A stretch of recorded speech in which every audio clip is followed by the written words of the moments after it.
Bonjour à tous, je suis ravie de vous retrouver pour ce nouveau numéro du Samedi Politique. Cette semaine, nous allons observer l'actualité avec un peu de hauteur. Depuis l'arrivée au pouvoir d'Emmanuel Macron, les crises se sont enchaînées. La crise des Gilets jaunes, la crise des agriculteurs, le Covid-19 et à présent la guerre contre la Russie. C'est un gouvernement par la peur qui paralyse les peuples et renforce le pouvoir. Mais jusqu'à quand cette colère peut-elle être créatrice ? C'est ce que nous allons voir dans un instant. Mais avant, vous le savez, je compte infiniment sur vous pour le succès de cette émission. Alors pensez à m'accorder juste une petite seconde pour cliquer sur le pouce en l'air. Pensez évidemment à m'écrire dans les commentaires vos suggestions, vos impressions. Et puis bien sûr, abonnez-vous à la chaîne de TVL en cliquant sur la petite cloche pour recevoir les notifications. C'est parti, à tout de suite.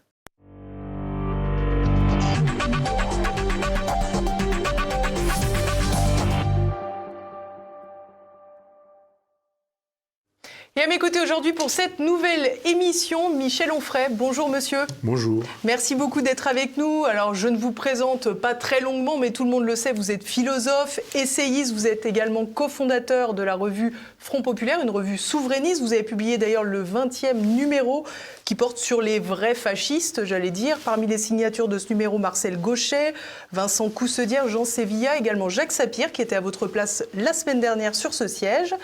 Vous avez également publié récemment un petit livre aux côtés de Véronique Le Floch, la présidente de la coordination rurale. Entendez-vous dans nos campagnes, c'est aux éditions du Plénitre, c'est disponible sur la boutique de TVL, sur tvl.fr. Alors Michel Onfray, mon intention c'est de vous interroger un peu sur cette colère qui monte depuis si longtemps en France, notamment depuis l'arrivée au pouvoir d'Emmanuel Macron, avec des crises successives, je l'ai dit. Avez-vous le sentiment qu'on est dans une période pré-révolutionnaire ? Oui, je le dis depuis très longtemps d'ailleurs. Je parle d'une guerre civile à bas bruit. Maintenant, j'enlève bas bruit, nous y sommes.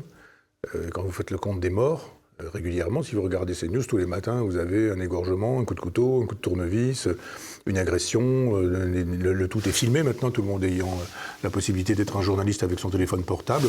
On voit des gamins de 17 ans qui rentrent dans un collège ouvert à tous les vents et qui donnent des coups de couteau à un autre qui a 13 ans, enfin, et qui repartent, qui s'en retournent, etc. Enfin, si c'est pas ça la guerre civile, le nombre des...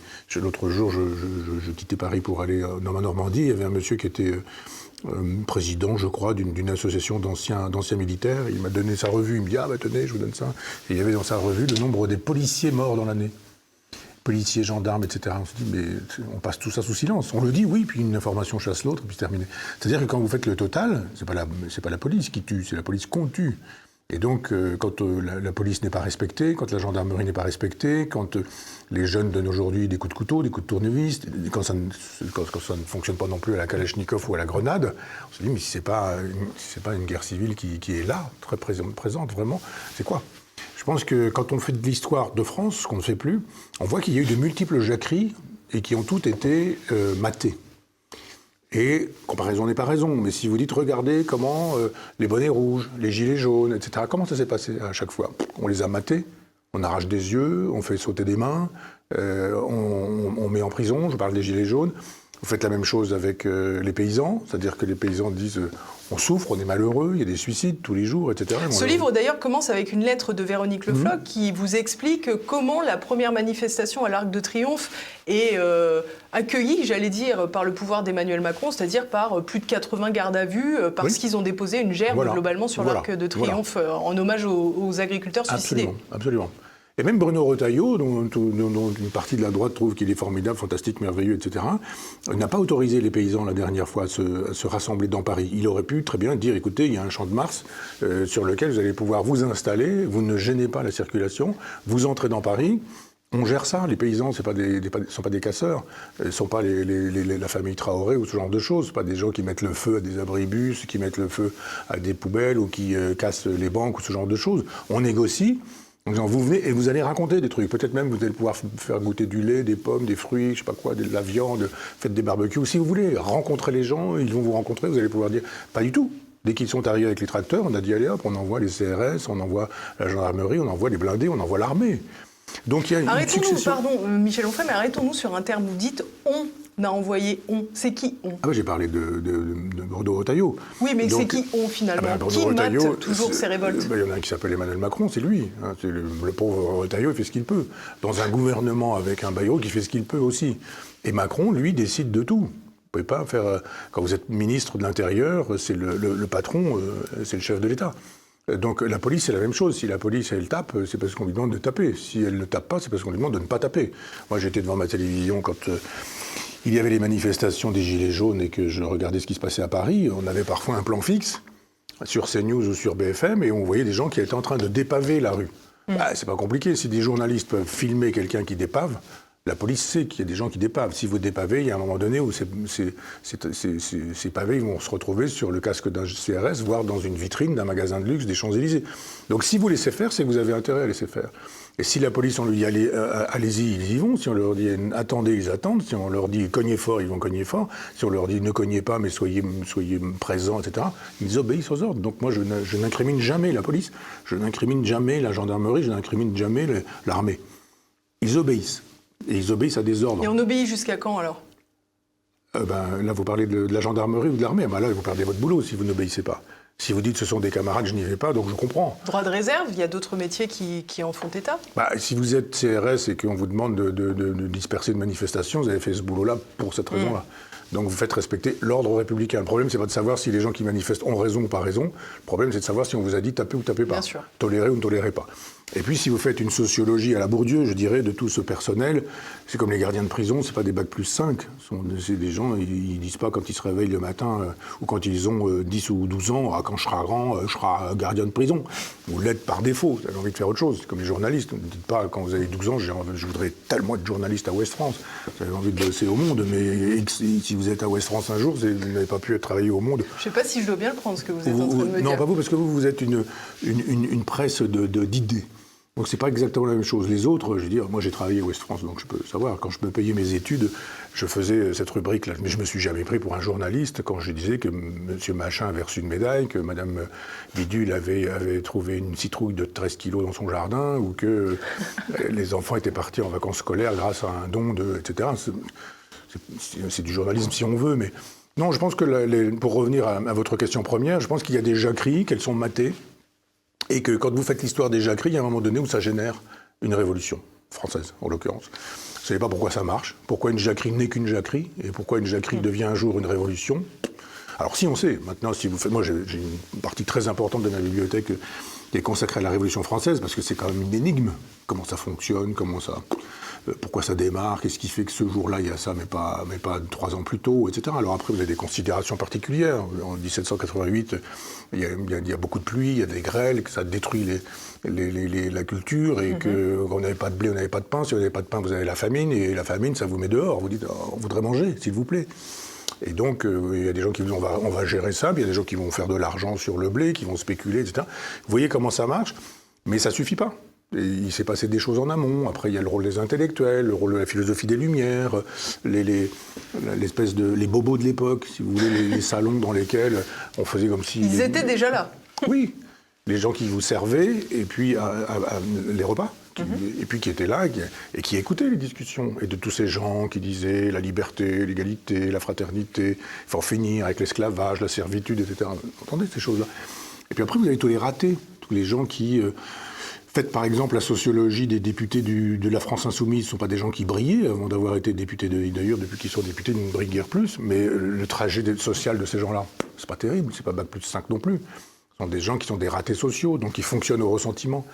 Et il y a un grand nombre d'intellectuels de la Révolution française qui sont des ressentimenteux.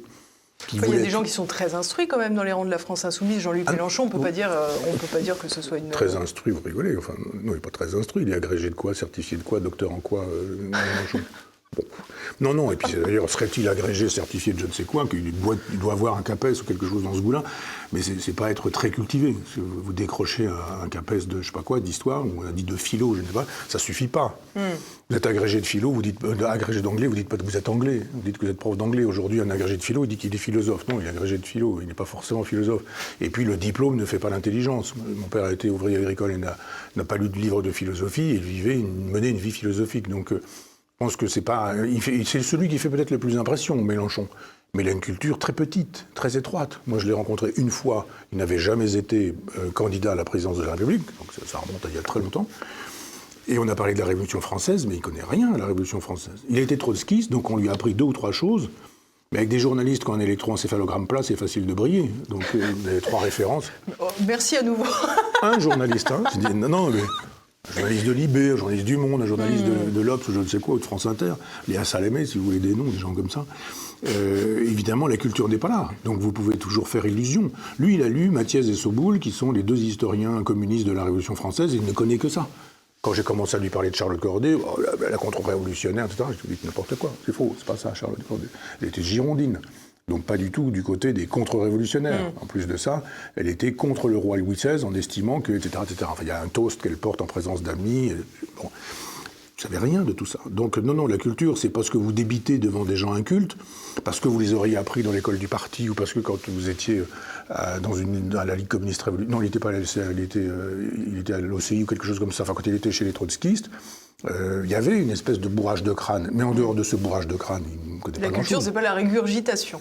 Disons. Non, et puis c'est un accompagnement perpétuel, la culture. C'est pas un truc que vous avez appris à l'école des cadres, à l'école du parti ou à l'école des gauchistes et que vous ressortez sans cesse et puis vous impressionnez des gens parce que voilà, je connais pas ça, donc il est vraiment très cultivé. Non, pas très cultivé.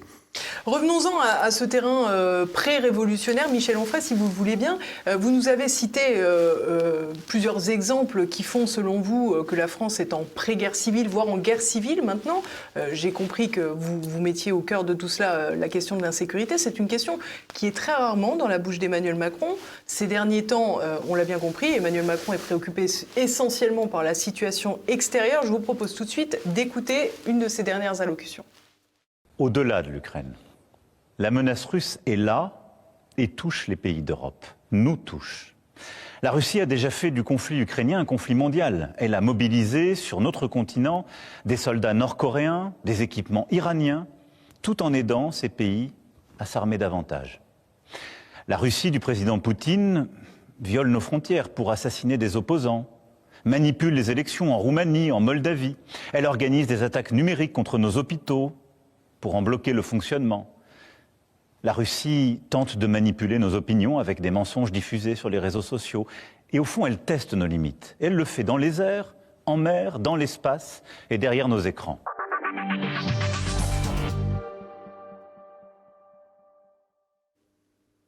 Bon, la Russie est partout, derrière toutes les menaces. Qu'est-ce que ces déclarations présidentielles vous évoquent? C'est quoi? C'est le bouc émissaire? C'est...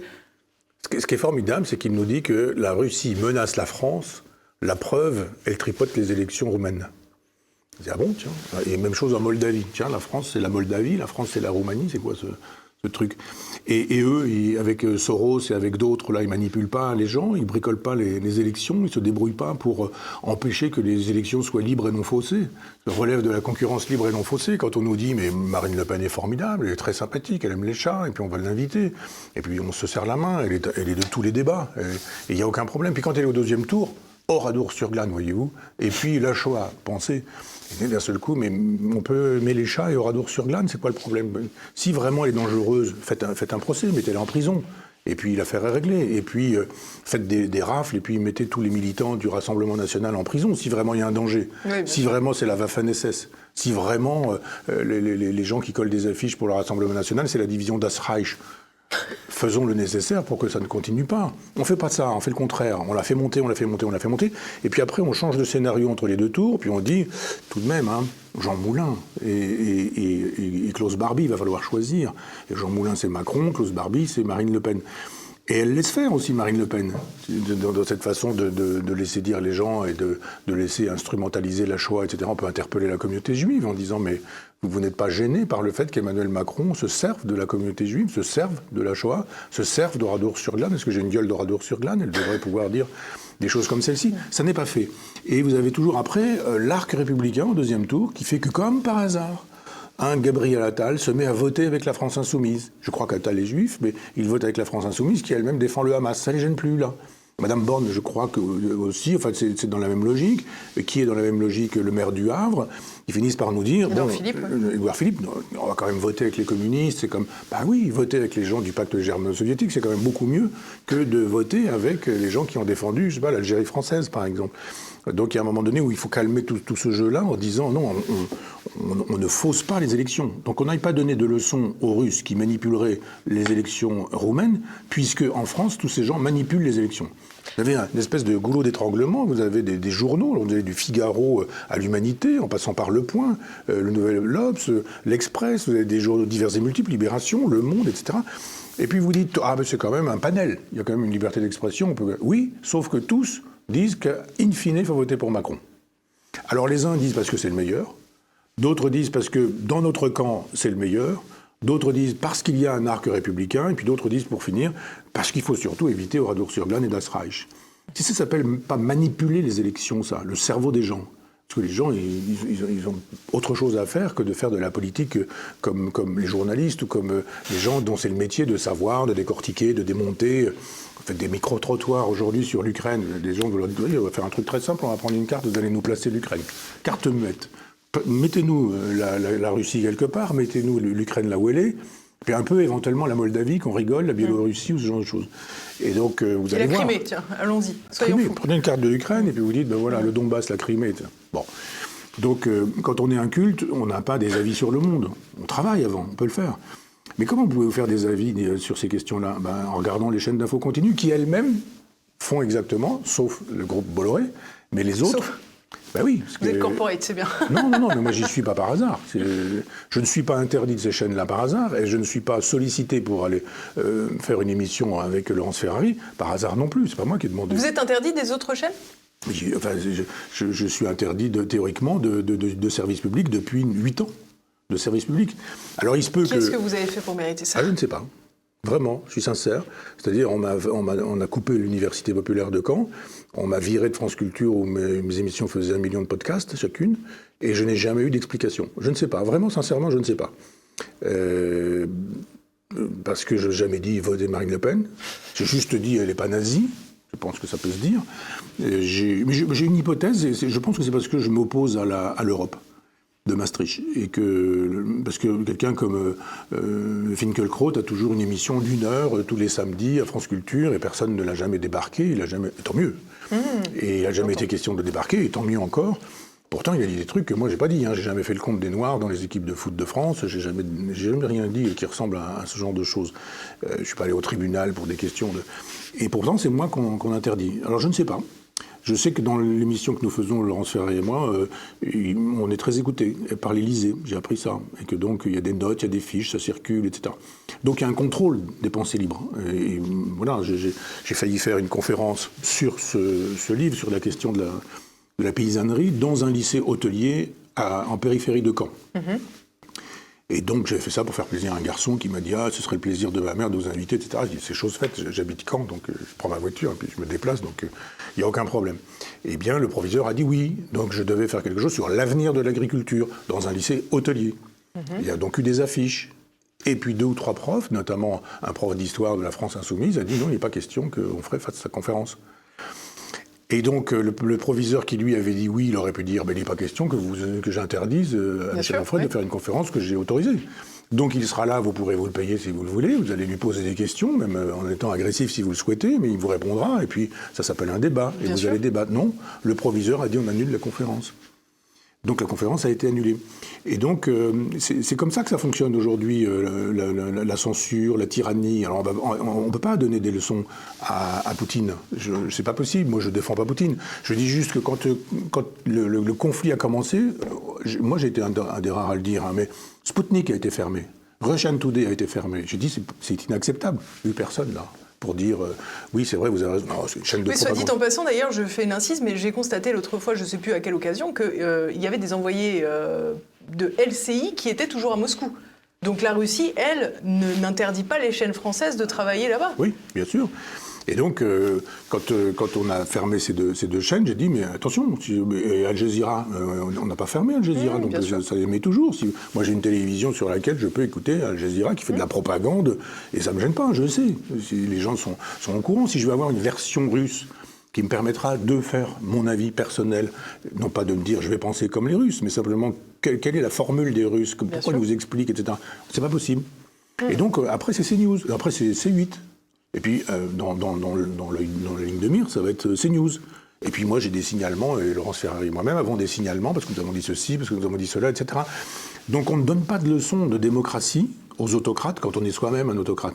Mais pourtant, Emmanuel Macron semble avoir la Russie de Vladimir Poutine en ligne de mire. Aujourd'hui, on a ces grands projets d'Europe de la défense, 800 milliards qui vont être débloqués, on ne sait trop comment, ou malheureusement, on sait trop comment, justement.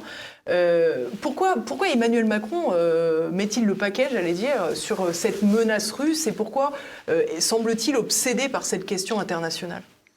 Alors, je pense que lui, il va être au chômage dans 2 ans et qu'il prépare son avenir. Donc, et alors, quel type d'avenir ? L'Europe. S'il fabrique une Europe vraiment nationale, ce que j'ai signalé depuis très longtemps, maintenant j'ai entendu Marine Le Pen récemment parler de l'État européen, enfin de l'Europe qui se constitue comme un opéra. Ça a commencé avec la souveraineté européenne, mais hein, soit dit en passant. C'est en 92 que ça commence, cette histoire. Moi je dénonce ça depuis 1992. Elle y vient, bon tant mieux. Mais telle qu'elle est fabriquée, elle est problématique. Vous savez, c'est Kissinger qui disait, mais l'Europe, quel numéro de téléphone ? Et de fait, si vous dites j'appelle l'Europe, vous appelez qui ? Madame Ursula von der Leyen. Donc il faudrait un président de la République, et je pense qu'il a dans la tête, il ne va pas nous le dire bien sûr, mais l'idée de fabriquer une Europe comme un État, et il y aurait un chef d'État dont il pense qu'il pourrait être le meilleur premier chef d'État. C'est d'ores et déjà un peu la présidente de la Commission. Oui, mais c'est pas exactement comme ça que ça fonctionne. C'est elle qui négocie les contrats pour les vaccins, c'est elle qui négocie maintenant l'armement. On est d'accord. Mais là, ça pourrait être une autre figure avec une Europe qui deviendrait une espèce de nation avec son armée. Elle a déjà son drapeau, son hymne, sa monnaie, etc. Et lui, il se dit, mais bon, quand vous avez été président de la République 2 fois, qu'est-ce que vous pouvez espérer ? Soit vous quittez, et puis vous reprenez la banque, par exemple. Soit vous faites comme Hollande et comme Giscard d'Estaing, vous dites je recommence par la base et puis je vais essayer de revenir jusqu'au sommet. On a vu ce que ça a donné chez Giscard, qui a fini par être président de l'Europe lui aussi à sa manière. Mais on voit chez Hollande, espèce de pitoyable personnage qui a été chef de l'État et qui est là sur les bancs en train de faire des mamours à sa voisine. Et puis on se dit, mais après avoir été président de la République... Et qui donne des conseils pour gérer le conflit en Ukraine, qu'il a remarquablement géré, hein, d'ailleurs. Qu'il a même ravagé en n'obéissant pas. Absolument. Et donc les gens oublient quand même, quand il s'agit de Poutine, qu'il y a eu des accords, que les accords ont été signés en sachant très bien qu'ils seraient violés. Angela Merkel le dit dans ses mémoires, et Hollande l'a dit lui aussi. Il a beaucoup parlé.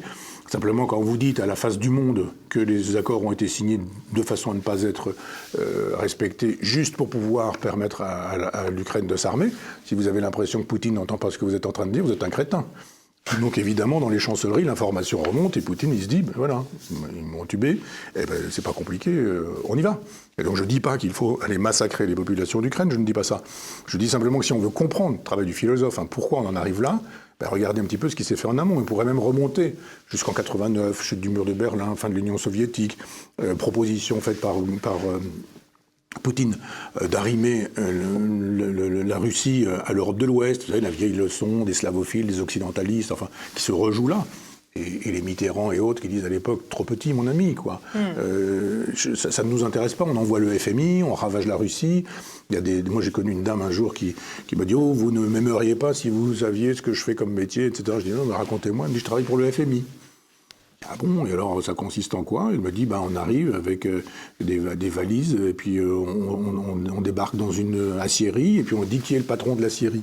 Alors c'est le plus crétin du KGB qui fait ce boulot, évidemment, c'est le plus inculte, c'est le plus alcoolique, et puis le type il dit, c'est moi, c'est le type du parti, quoi, qui a toutes les médailles. Alors évidemment, c'est vous le patron de l'aciérie, oui, donnez-moi un rouble, mais vous êtes désormais le propriétaire. C'est ainsi qu'on a fabriqué les oligarchies. Bien sûr. Et alors on a fabriqué des oligarchies, c'est-à-dire des gens très riches, donc des gens très pauvres. Vous fabriquez du ressentiment dans une Russie comme celle-ci. C'est un peu l'effet du traité de Versailles. Vous humiliez des gens. Et vous avez un type qui arrive, et puis un agent Adolf Hitler qui vous dit « moi je vais vous rendre l'honneur perdu ». Et ça marche.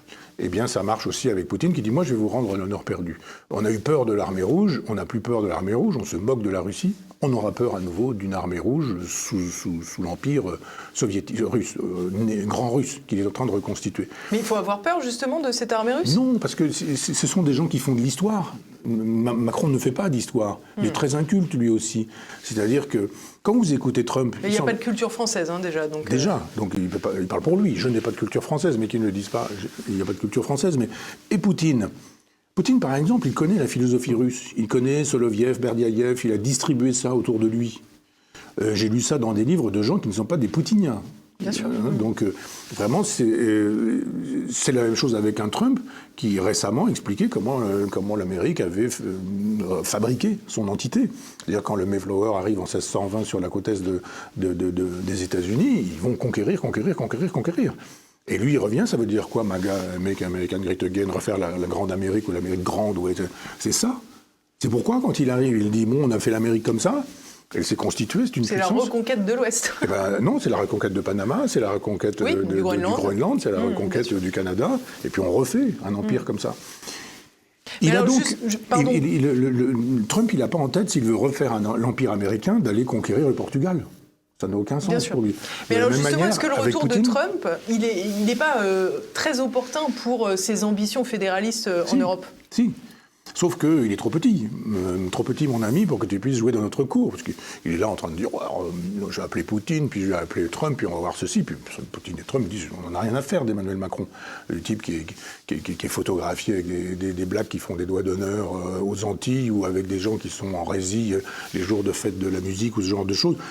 C'est pas très crédible, le type qui montre à la télévision française à 20h ce que l'intelligence artificielle peut faire, et il y a des images de lui en train de se refaire des bigoudis et des frisettes, une autre image où il est en femme peroxydée, il dit « Oh, ça c'est bien fait », etc. Il dit « D'accord, très bien, mais t'es président de la République, c'est la France qui parle là ». Et si vous pensez que des gens comme Trump ou comme Poutine n'ont jamais vu ces images de Macron disant « Je me trouve très belle avec ces trucs, c'est assez bien fait, etc., c'est très drôle hein », ben vous n'êtes pas crédible. Et vous mettez 30 ans à faire un crédit et 3 secondes à le perdre. Et lui, le crédit, il a été fabriqué par des gens pour lesquels j'ai pas forcément de la sympathie, mais enfin, disons que moi j'aime De Gaulle, mais je dirais après De Gaulle, vous dites Pompidou ça allait, Giscard ça allait, Mitterrand, Chirac ça pouvait aller, quoi. Après, je pense qu'avec Sarkozy et Hollande, on n'a pas eu forcément beaucoup de chance non plus, mais avec lui, avec Macron, ça a été terrible. Donc ce crédit qu'avait la France, on l'a perdu. Et ce crédit perdu ne se reconstitue pas. Alors, sauf à remettre, sur le trône, enfin, remettre à l'Élysée quelqu'un qui serait à la hauteur et qui dirait, bon, on va nettoyer les écuries d'Augias. Mais je vois pas qui, et je vois pas comment. On a l'impression également que cette guerre, encore une fois, agit un peu comme un paratonnerre pour cacher les problèmes du quotidien des Français. Pourtant, il semble s'annoncer un nouveau problème, c'est celui économique qui vient s'ajouter. Et je vous propose tout de suite d'écouter à présent le ministre de l'économie, Éric Lombard. Il y a un réveil qui est en train de se produire à la suite des événements tragiques qui se déroulent en Ukraine et qui nous oblige dorénavant à prendre en main notre destin, y compris en matière de défense. Et nous travaillons à tous les niveaux. J'étais pendant 2 jours à Bruxelles avec nos collègues de l'Union européenne où nous avons décidé à l'unanimité un plan de soutien à notre industrie de défense. En France, nous avons ce soutien qui est ancien avec un budget de la défense dans le cadre de la loi de programmation militaire qui est ambitieux, qui va continuer à croître. Et vous posez la question des financements nouveaux et notamment des financements privés. Nous allons mobiliser effectivement l'épargne privée. Je peux vous dire que le 20 mars, vous demandez quand, avec mon collègue ministre des Armées, nous allons réunir à Bercy les investisseurs et les entreprises de la base industrielle et technologique de défense afin de mobiliser l'épargne privée et afin que cette épargne finance notre effort de défense qui va s'accroître. Je préfère garder pour cette journée du 20 mars l'ensemble des annonces, mais puisque vous me posez une question précise, je ne suis pas sûr qu'un livret dédié soit une solution, puisqu'il y a déjà beaucoup d'outils d'épargne qui existent, que ce soit les fonds du livret A, gérés, comme vous le savez, par la Caisse des dépôts, ou les fonds qui sont sur l'ensemble des véhicules d'investissement, gérés par les banques, par les assureurs, par les gestionnaires d'actifs. Et c'est surtout cette épargne que nous souhaitons mobiliser, afin que, effectivement, les Françaises et les Français participent à cet effort.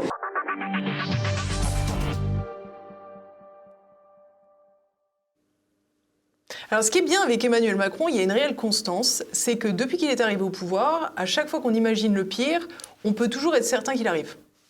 Oui. D'ailleurs, dans l'extrait que vous avez choisi, la sémantique est importante. 3 fois, il utilise le mot « mobiliser ». Vocabulaire de guerre, s'il en est. C'est-à-dire, vous avez une vie normale, et du jour au lendemain, on sonne le tocsin, et c'est la guerre. Donc, on mobilise. Je ne suis pas spécialiste de la loi Sapin, mais je crois me souvenir que cette loi Sapin, faite par le ministre socialiste que nous savons, elle permettait d'aller taper directement dans la caisse des épargnants personnels. Vous avez de l'argent, au-delà d'une certaine limite, c'est un peu obscène et un peu trop, donc on doit pouvoir, en cas de besoin, aller taper dans cette caisse-là, personnelle. Il faudrait que j'aille revoir un peu le texte, précisément, mais je me souviens qu'à l'époque, je m'étais dit, ça veut dire qu'un jour, on peut très bien voir arriver le patron des impôts, parce que l'État s'effondre, mais sauf les impôts.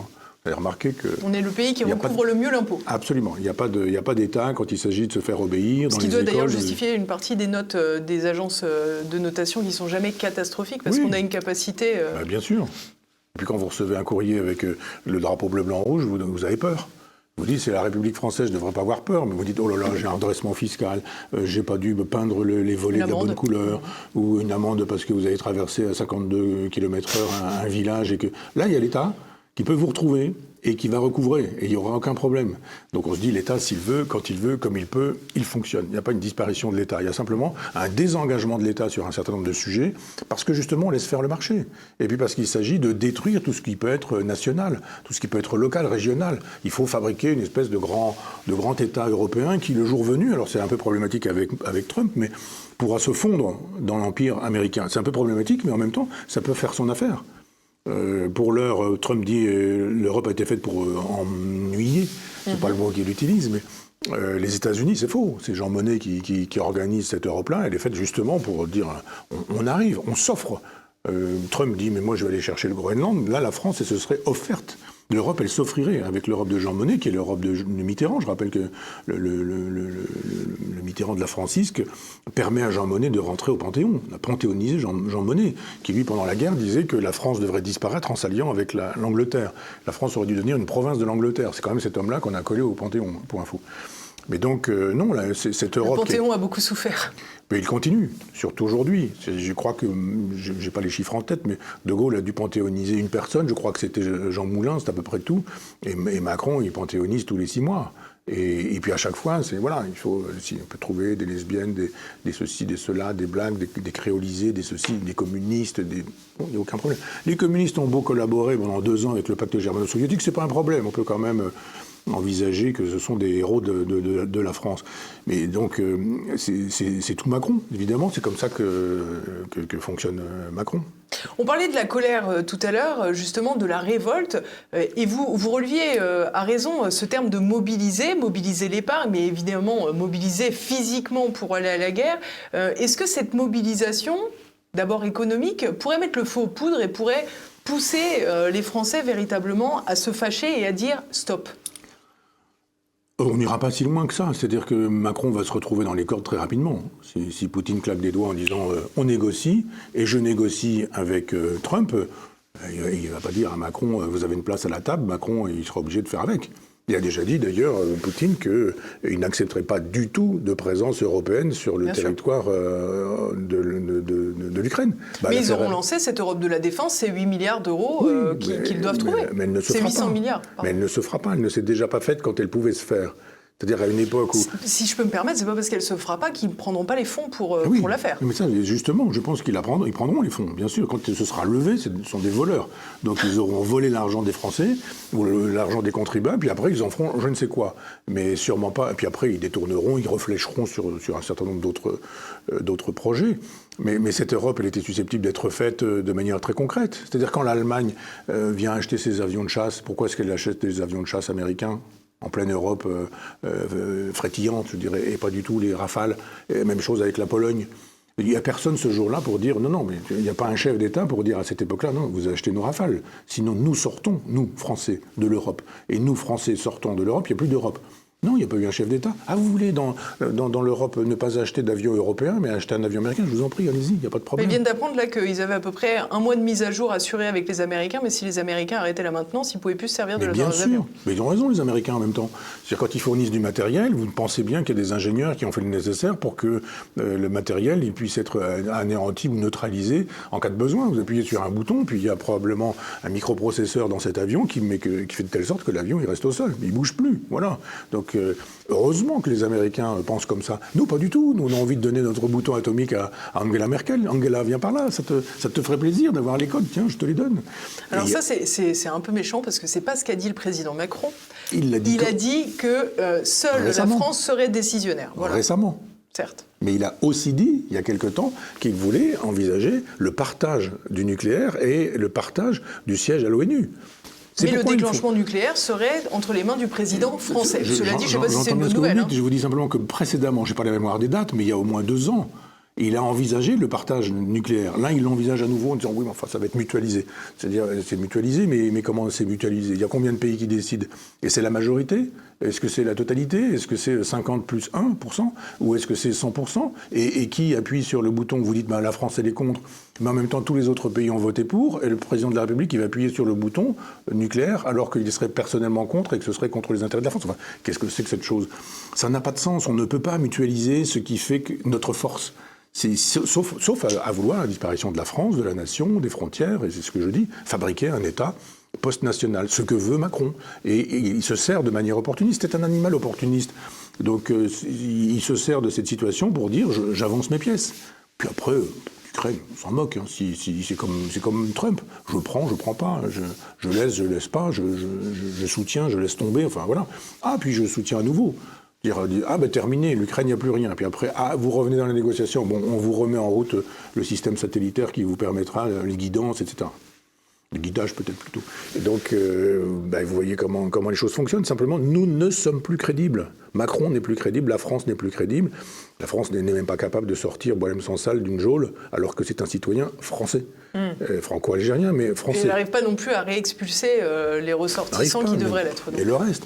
C'est-à-dire qu'on voit bien que si justement Tebboune appuyait sur un bouton en disant « Allez hop, la communauté algérienne militante et islamo-radicalisée, allez-y », il y aurait une armée sur le terrain qui serait tout à fait prête à montrer sa haine de la France. C'est déjà le cas quand il s'agit d'agiter des drapeaux algériens, quand il s'agirait de fêter une fête française, une victoire d'une Coupe du Monde, j'en sais rien, ce genre de choses. On voit bien comment tout ça fonctionne. C'est assez clair, me semble-t-il. Il cache pas son jeu, Macron, et quand il ne peut plus le cacher, les gens devraient pouvoir comprendre, et ils ne comprennent pas. Mais alors justement, vous dites qu'il avance petit à petit, mais comment se fait-il qu'il puisse avancer aussi facilement? Alors est-ce que c'est lié par exemple à l'accompagnement global de la sphère médiatique? Non, c'est lié au fait que les gens ne descendent plus dans la rue parce qu'ils savent que ça sert à rien. Ils se disent, mais de toute façon, Macron a montré qu'il était capable de tenir très longtemps dans la rue en s'opposant, en disant, ils vont se fatiguer avant moi. Et de fait, matériellement, quand vous êtes un gilet jaune, et que vous êtes... Moi, j'ai toujours pensé que les gilets jaunes n'auraient jamais dû quitter leur rond-point. Ils sont inattaquables. Vous ne pouvez pas attaquer tous les ronds-points en même temps. Si vous montez à Paris pour vous retrouver sur les Champs-Élysées, c'est très facile à attaquer les Champs-Élysées. On dit, voilà, faites de la guérilla quand vous êtes préfet de police. Paris a été dessiné pour mater les révolutions. Ça a été fait pour ça, bien sûr. Et donc, vous avez raison. Et donc, à partir de ce moment-là, les gens se sont dit, on y va, 1 fois, 2 fois, 3 fois, 10 fois, puis ils disent, ça coûte cher d'aller à Paris. Il faut prendre le train, ou prendre la voiture, c'est de l'essence, ou louer un car. Il faut manger sur place. Et il faut, même si vous voulez aller aux toilettes, il faut rentrer dans un café, on vous dit c'est 5 € pour aller faire pipi ou je ne sais quoi. Ces gens, ils ne peuvent pas. Puis après, il faut soit rentrer dans la nuit ou alors dormir à Paris. Je ne parle pas d'une chambre d'hôtel. Ou en garde à vue? Oui. Mais donc les gens se disent à un moment donné, ça ne sert à rien. Ça fait 2 mois, 3 mois qu'on manifeste tous les samedis, on perd beaucoup d'argent. Les paysans, c'est la même chose. Vous bloquez un truc et qui va traire les vaches, qui va s'occuper des animaux, qui va s'occuper des chèvres, des moutons, pour les nourrir, etc., qui va s'occuper des terres. Alors évidemment, il y a des moments où la terre, elle ne bouge pas parce qu'elle est tranquille pendant l'hiver, mais il y a un moment donné où, si c'est la moisson, vous ne pouvez pas aller manifester comme ça. Donc, il joue la montre, Macron. Alors, il y a vraiment qu'à la CGT ou au PC, dans les services publics, vous pouvez dire on fait grève et puis... ça s'arrête, puisque après, dans les négociations, normalement, vous perdez votre salaire, mais dans les négociations, il y a toujours un truc du genre, sans perte de salaire, hein. Oui, bien sûr, on prend le travail dans ces cas-là. Mais autrement, vous épuisez, c'est ce qui fait que les jacqueries s'effondrent. Il y a un moment donné où vous dites, moi je ne peux plus, j'ai plus l'argent, j'ai plus les moyens, j'ai plus le temps, j'ai plus l'énergie, puis j'ai ma famille qui m'attend, je ne peux pas passer mon temps comme ça. Et donc il joue toutes ces cartes-là les unes après les autres. Après vous dites, vous avez l'élection. Alors là, vous pouvez toujours voter. Ah, vous faites un référendum. En 2005, vous dites, non, on a compris cette Europe. En 92, les gens n'ont pas forcément compris. Il fallait lire, chercher, comprendre et dire, attention, il se passait des trucs, on perd notre souveraineté. Alors que les autres en face disaient, vous êtes des nationalistes. Et puis c'est vrai que les communistes et Jean-Marie Le Pen, ça fonctionnait comme un épouvantail. Bon, et encore, en 92, c'est pas non plus un raz-de-marée, hein, le oui. Et en 2005, les gens ont dit, ah non, on a compris votre Europe, là. Ça y est, maintenant, entre 92 et 2005, on a le temps de voir. Vous nous avez vendu une idée, mais nous, on juge une réalité. Donc on vote contre, massivement, 54 et quelques. Qu'est-ce qui se passe ? 3 ans après, traité de Lisbonne, on leur dit, vous l'aurez quand même, messieurs les députés, messieurs les sénateurs, vous allez voter contre le peuple. Il n'y a pas eu un seul député, il n'y a pas eu un seul sénateur qui a dit, il n'est pas question que nous votions contre le vote du peuple. Alors le contre-argument, si je peux me permettre, Michel Onfray, je ne vais pas défendre Nicolas Sarkozy sur ce dossier, mais il a fait campagne en disant qu'il ferait le traité de Lisbonne. Les gens ont voté pour Nicolas Sarkozy. Oui, mais vous votez pour un paquet et après... le paquet, c'était dedans. Oui, mais c'est compliqué. Vous dites, après tout, avec un Sarkozy qui a tellement promis et qui a si peu fait, c'était pas... Moi je savais qu'il le ferait, puisque c'est dans son ADN. C'est un Maastrichtien aussi, Sarkozy. Donc je savais bien que ça ferait partie des priorités et que ça n'irait pas à la poubelle. Le Karcher, oui, ça irait à la poubelle, mais pas ça. Les gens ils se disent mais ça sert à rien. La dernière fois ils ont voté au moment des législatives, ils ont voté pour Marine Le Pen. Globalement vous prenez les voix, c'est ça. Puis après on dit oui mais non, si vous faites le calcul, la France insoumise c'est quand même beaucoup plus que Marine Le Pen. D'abord c'est pas beaucoup plus, mais ensuite vous dites ah oui mais non c'est un parti qui arrive en tête, puis après c'est un groupement de partis. Ah oui mais si vous groupez les partis après comme même avant, ça suffit pas. Et donc, de toute façon, imaginez que c'est le Rassemblement national, la France insoumise et Macron. Qu'est-ce qui se passe ? Et les macroniens ? Qu'est-ce qui se passe ? C'est évidemment pas Macron, c'est le Rassemblement national. C'est pas non plus la France insoumise. Ils se sont fait avoir. Ils ont eu quoi ? Ils ont eu Michel Barnier. Puis après, ils ont eu quoi ? Ils ont eu François Bayrou. C'est-à-dire très exactement l'idéologie contre laquelle ils ont voté. Donc les gens ils disent mais si on descend dans la rue, on se fait tabasser. Si on vote, notre vote est méprisé. Qu'est-ce qui reste ? Justement, qu'est-ce qui reste ? La colère. Mais la colère forcément rentrée ? Oui, elle est rentrée, bien sûr. Moi, tous les gens que je vois me disent mais c'est plus possible, c'est inacceptable, il va falloir que ça déborde, c'est plus possible que ça continue comme ça, etc. etc. Et puis après, tous les jours, on ferme C8, on traite de fasciste quiconque ne pense pas comme, etc. La France insoumise fonctionne dans l'antisémitisme à plein pot et on trouve ça tout à fait normal. On estime qu'il y a un danger antisémite, il est dans l'extrême droite. On rêve, combien de morts, combien de juifs ont été assassinés par des gens d'extrême droite ? Combien de juifs ont été assassinés par des islamo-gauchistes ? Et on a un Mélenchon qui nous dit que l'antisémitisme est résiduel. Oui, mais vous expliquez tout à l'heure que l'antisémitisme était aujourd'hui un instrument utilisé politiquement, comme vous le disiez tout à l'heure, avec Marine Le Pen, qui d'un seul coup était l'opposante, qui était tout à fait acceptable, et puis d'un seul coup on l'accusait de tous les maux. Tout le monde joue là-dessus. Ah oui, hélas, hélas. Et avec le silence de la communauté juive, mais c'est ça que j'ai pas compris. Moi, j'aurais été juif, que je suis partiellement d'ailleurs, mais je n'aurais pas accepté qu'on puisse jouer avec Hitler, avec la Shoah, avec Oradour-sur-Glane en disant non, s'il vous plaît, s'il vous plaît. Et par exemple, Serge Klarsfeld et son fils, Arnaud, font des choses formidables, courageuses, en disant mais regardez la réalité, quoi, arrêtez, Jean-Marie Le Pen, c'est ce qu'on a fait, vous avez parlé de Front Populaire tout à l'heure, on vient de faire un numéro sur qui est fasciste ou qui est d'extrême droite. Oui, moi j'ai fait un très long papier, j'ai lu les 1000 pages de mémoire de Jean-Marie Le Pen. Il est antisémite. Et il est sur plein de sujets, plein d'occasions. La défense de Brasillac, la défense de l'Algérie française, la défense de la torture, la défense du maréchal en permanence, la haine du général de Gaulle. Enfin, c'est clairement dit. On peut détester le général de Gaulle sans être antisémite. Non, je vous dis d'extrême droite. Ah oui. D'extrême droite. Non, oui, vous avez raison, j'avais parlé de l'antisémitisme. On est d'accord. On peut le détester, oui c'est vrai. Mais non, sur la question du général de Gaulle, vous avez raison. Non, c'est ce que je pensais à la célébration perpétuelle du maréchal Pétain. Et en relation, détestation du général de Gaulle. Mais vous avez raison, oublions le général de Gaulle, ça n'a rien à voir avec la question juive. Je me suis laissé emporter par moi-même, mais tellement emporté que je ne sais plus à quoi je répondais comme question. On va poursuivre, Michel Onfray, si vous voulez bien, parce que ce qui m'intéresse, c'est d'essayer de comprendre pourquoi cette colère ne déborde-t-elle pas encore, malgré la situation en France. Alors, on va peut-être rapidement parler de ces agriculteurs auxquels vous avez accordé cet ouvrage en compagnie de Véronique Le Floch, donc présidente de la coordination rurale. C'est un livre où vous échangez des lettres, finalement, qui commencent avec cette fameuse manifestation à l'Arc de Triomphe. On se rend compte finalement qu'on a un peu le sentiment que Véronique Le Floch vous raconte sa réalité, ses difficultés, ce qu'elle rencontre au quotidien, et que vous, finalement, vous mettez des idées politiques sur ce qu'elle rencontre au quotidien.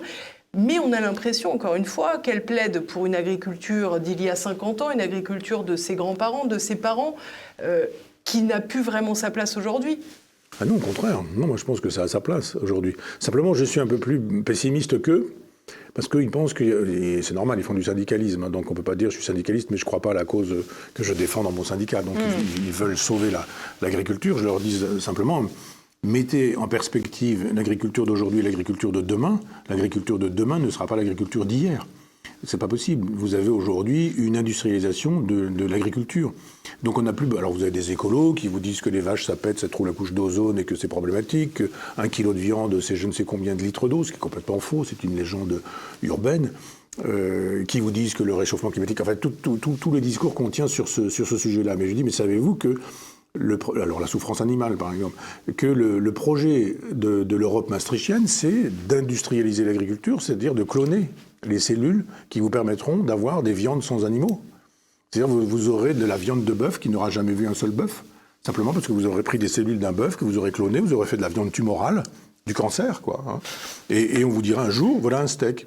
Et vous dira non, je ne mange pas de viande, souffrance animale. L'agriculture aujourd'hui, telle qu'on la connaît, elle fait déjà pas mal de cancers.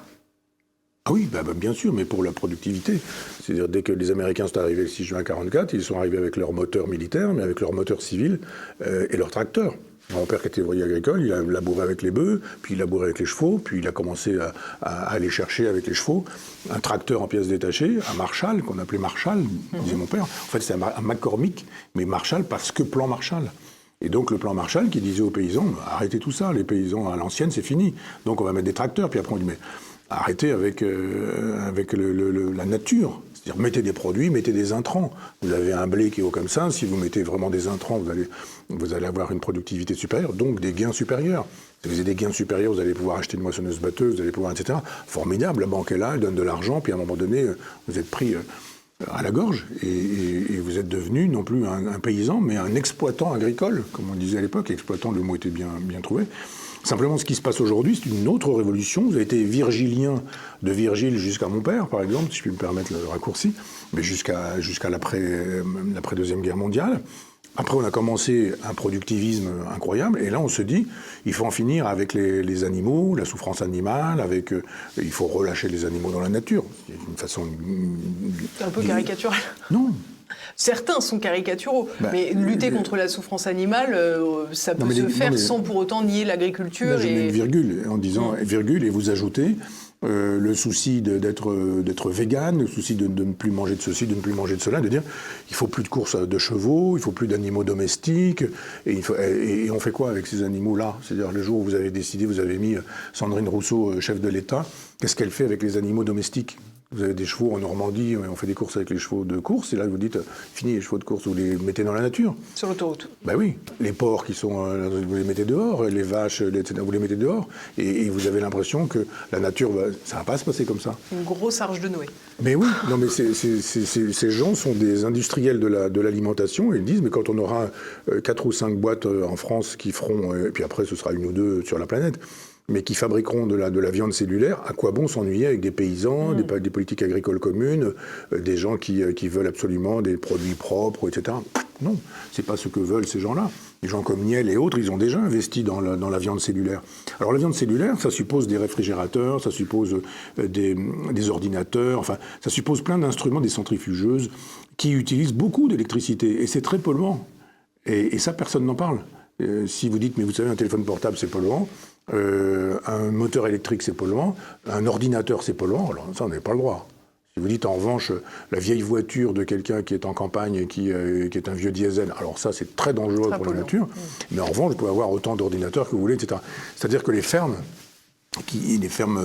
postmodernes, je dirais, qui remplaceront la ferme classique et traditionnelle, ce serait un immense laboratoire dans lequel on aurait des chimistes qui vous fabriqueraient à partir de quelques cellules des poulets. Ce ne seront même plus des poulets en batterie. On sait aujourd'hui fabriquer des pattes, des cuisses de poulet. Des cuisses sans l'animal. fabriquer tout ça dans une boîte de pétri, l'équivalent d'une boîte de pétri, ça existe. Puis on fait des enfants comme ça aussi, maintenant, bien dans sûr, une boîte de pétri. C'est exactement la même chose. Mais vous avez raison, le modèle vétérinaire est impliqué aux femmes aujourd'hui. L'allocation des utérus, la vente et l'achat des enfants, c'est vétérinaire, ça. Moi, j'ai écrit un livre qui s'appelle Le fétiche et la marchandise, qui m'a fait lire très précisément un contrat de location d'utérus. Mais c'est un contrat vétérinaire. Vraiment. Parce que vous avez le droit de faire, de ne pas faire, le devoir de faire, de ne pas faire quand vous êtes mère porteuse. On passe les détails. Vous n'avez même pas le droit, par exemple, d'avoir un chat chez vous, parce que vous pouvez avoir, dans les déjections du chat, des maladies qui seraient transmises aux enfants. Ça, c'est pour l'hygiénisme aussi, en même temps. Oui. Vous n'avez pas le droit. Il faut faire du sport, mais pas n'importe quel sport. Les relations sexuelles sont codifiées, l'alcool, le tabac, etc. Et puis après, comme je vous dis, quand l'enfant arrive, vous ne le regardez pas, vous ne le touchez pas, vous ne le portez pas dans vos mains, dans vos bras, aucun contact, puis vous donnez très vite à quelqu'un qui est... Tout ça est signé, contresigné. Puis on dit, s'il y a des problèmes, alors si vous perdez un utérus, on vous donne tant d'argent.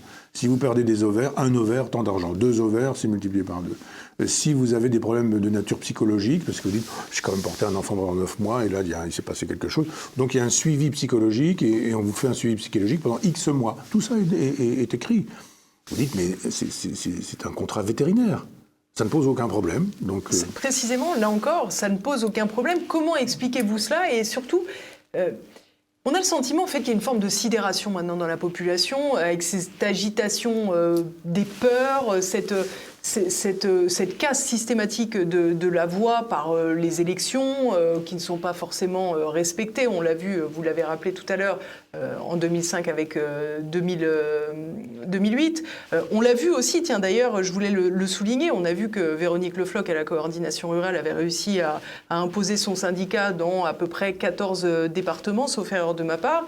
On voit aujourd'hui que la FNSEA cherche à récupérer les présidences d'une partie de ces territoires, alors qu'elle n'est pas majoritaire. En réalité, il n'y a plus d'échappatoire. Pour l'heure, non. Et hélas, je crois qu'il n'y a que la rue ou la violence qui pourrait faire changer d'avis Emmanuel Macron. Et il fait le fier à bras, chaque fois, venez me chercher, etc. Et quand, il y a toujours 50 policiers autour de lui, il y a toujours le GIGN qui est à côté, il y a des sous-marins en dessous dans les égouts, après ça, il y a des hélicoptères au-dessus de sa tête, alors là, venez me chercher, etc. C'est Sarkozy, disons, descends, toi, si t'es pas content. Et puis quand les gilets jaunes arrivent avec, par exemple, un Fenwick, enfin les petits instruments qui défont je ne sais plus quelle porte, de je ne sais plus quel Benjamin Griveaux. C'était Griveaux, qui est connu pour d'autres grivoiseries. Et là, d'un seul coup, on dit on a failli faire tomber la République.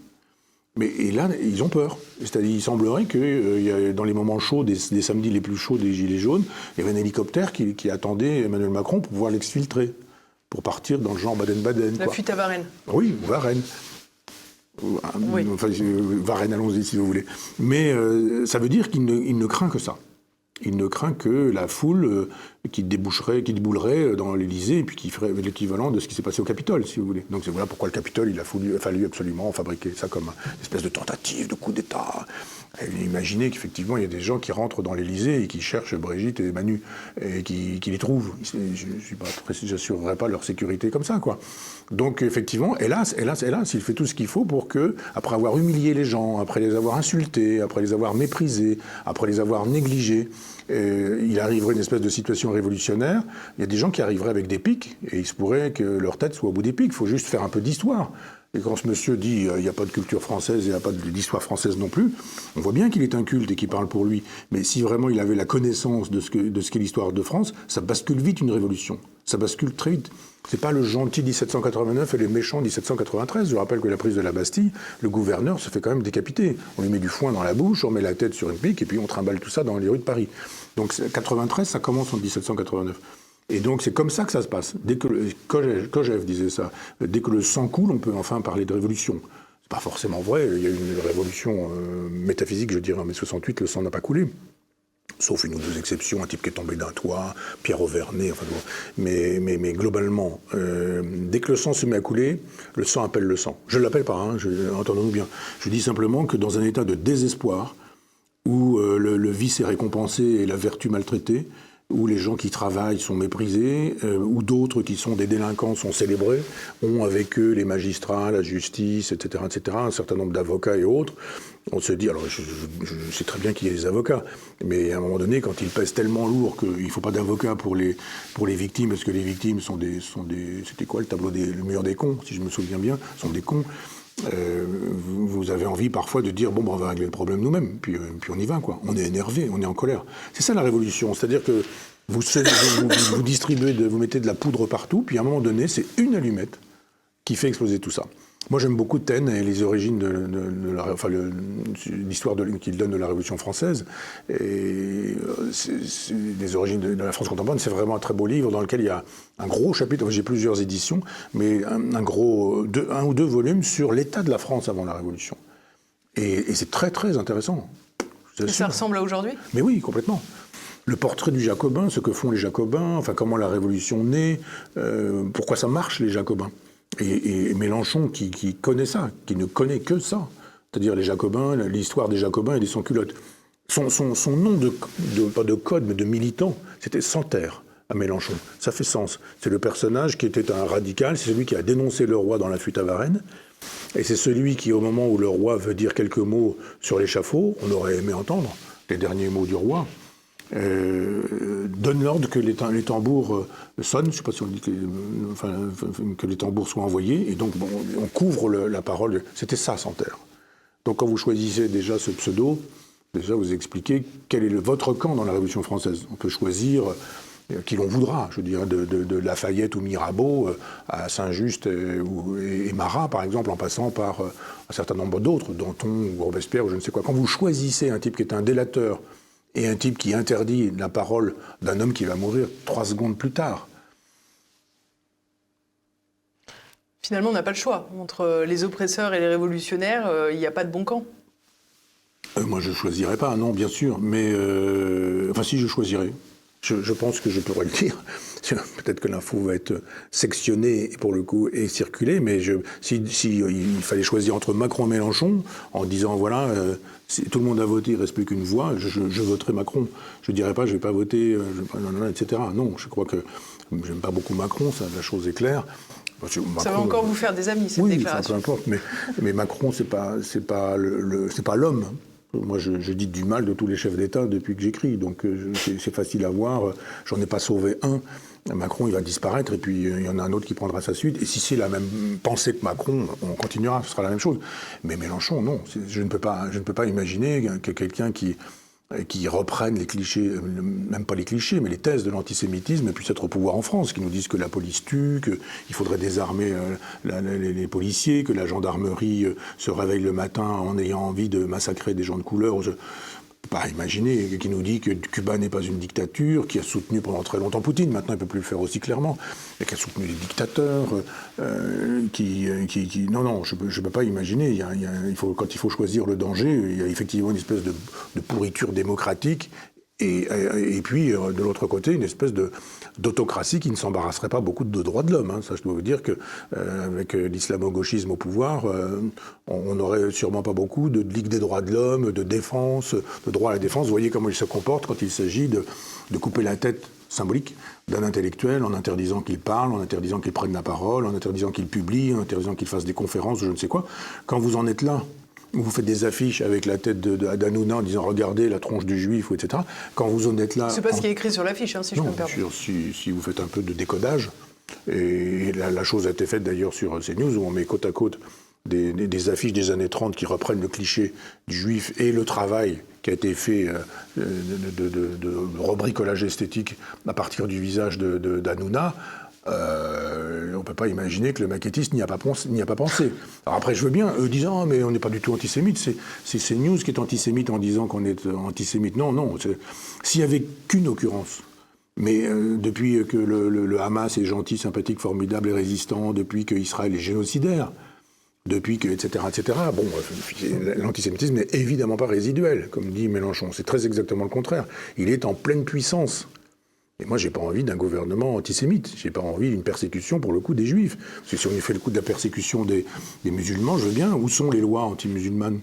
de Plenel qui nous disent les musulmans aujourd'hui ils vivent ce que vivaient les juifs dans les années 30. D'accord, il y a une liste incroyable de textes de Pétain contre les juifs. Interdit d'être professeur, enseignant, avocat, médecin, confiscation des biens. Est-ce qu'il y a quelque chose comme ça? Est-ce que, par exemple, il y a un texte de loi, qu'on me donne un seul texte si je peux de me loi permettre, qui Michel dirait... Onfray, on a beaucoup parlé de cette lutte de communauté, de communautarisme que vous dénoncez chez la France Insoumise, mais on ne parle pas beaucoup de la communauté française, des Français du quotidien, qui sont souvent très éloignés de ces considérations, comme on l'a vu au fil de cette émission, qui sont inquiets pour réussir à donner à manger à leurs enfants, de plus en plus pour se chauffer, Est-ce que finalement vous ne faites pas un peu, je suis désolée de vous le dire, mais le jeu du pouvoir en faisant diversion quelque part, en évoquant ce choc des civilisations qui finalement est un peu un dérivatif par rapport aux questions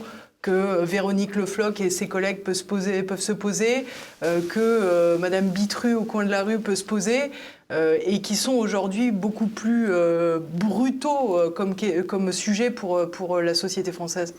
Moi, je fais mon travail de philosophe, c'est-à-dire que j'essaie de prendre un peu de hauteur sur des questions d'actualité. Quand je parle de crise de civilisation, je suis à un niveau, mais je peux être à un autre niveau en disant elle est manifeste, cette crise de civilisation, sur le terrain de l'agriculture, de l'éducation, de la prison, etc. Moi, j'essaie de faire de la théorie dans un certain nombre de mes livres, de mes prises de position. Je suis un peu là pour ça. Je ne vais pas raconter ce que racontent les chaînes d'infos continues tous les jours. Les gens savent ça. J'essaie de faire un travail philosophique. Et dans ces cas-là, vous êtes bien obligé de penser en termes de civilisation, en termes d'effondrement de civilisation, de culture, etc. Je ne fais pas diversion, je dis la même chose. Je suis simplement à un degré au-dessus, en disant si on fait un peu de philosophie de l'histoire, si on pense un peu à partir de, je sais pas quoi, de Spengler, de Toynbee, de Montesquieu, sur le texte qu'il écrit sur la grandeur et la décadence des Romains, et que je fais ce travail-là, j'ai même fait un travail sur la question de la décadence chez Saint-Augustin, sur la question de l'effondrement des civilisations. Je fais ce travail-là, mais je dis, ça c'est la théorie, maintenant pratiquement, si vous voulez, on peut y aller. Et la pratique, c'est ça. C'est un livre comme celui-ci, où ce sont d'autres interventions que je peux faire. Par exemple, je parlais tout à l'heure du fétiche et de la marchandise. Le combat que je peux avoir contre la gestation pour autrui, par exemple, me semble procéder d'une théorie de l'effondrement civilisationnel. Je ne fais pas de diversion. C'est la même chose à un degré supplémentaire. Alors je ne dis pas degré au sens... moi, je fais des choses que vous ne savez pas faire. La preuve, c'est que je les écris et que je les publie et que j'en donne la théorie. Mais là, ce qui m'intéresse en philosophie, c'est l'articulation entre la théorie et la pratique. L'idée qu'on puisse se faire une idée du monde, et cette idée aussi que le monde n'est pas qu'une idée, et il faut que ça coïncide. Ça ne sert à rien d'avoir une théorie qui n'a rien à voir avec la pratique. Et donc, c'est comme la géopolitique et la réalité militaire. Mais c'est ça, bien sûr. Je vous remercie beaucoup, Michel Onfray, d'être venu jusque nous à nouveau. Je rappelle aux téléspectateurs qui peuvent faire l'acquisition de ce livre, Entendez-vous dans nos campagnes. C'est donc Michel Onfray et Véronique Le Floch aux éditions du Plénitre, c'est sur tvl.fr. Vous pouvez également retrouver Michel Onfray, si vous le souhaitez, dans sa revue Front Populaire. Chers amis, j'espère que cette émission vous a plu, ça change. J'espère également que vous aurez pris le temps d'écrire votre petit commentaire juste en dessous, que vous avez cliqué sur le pouce en l'air pour m'aider à assurer le succès de cette émission. En tous les cas, je vous donne rendez-vous la semaine prochaine pour une prochaine émission. En attendant, portez-vous bien.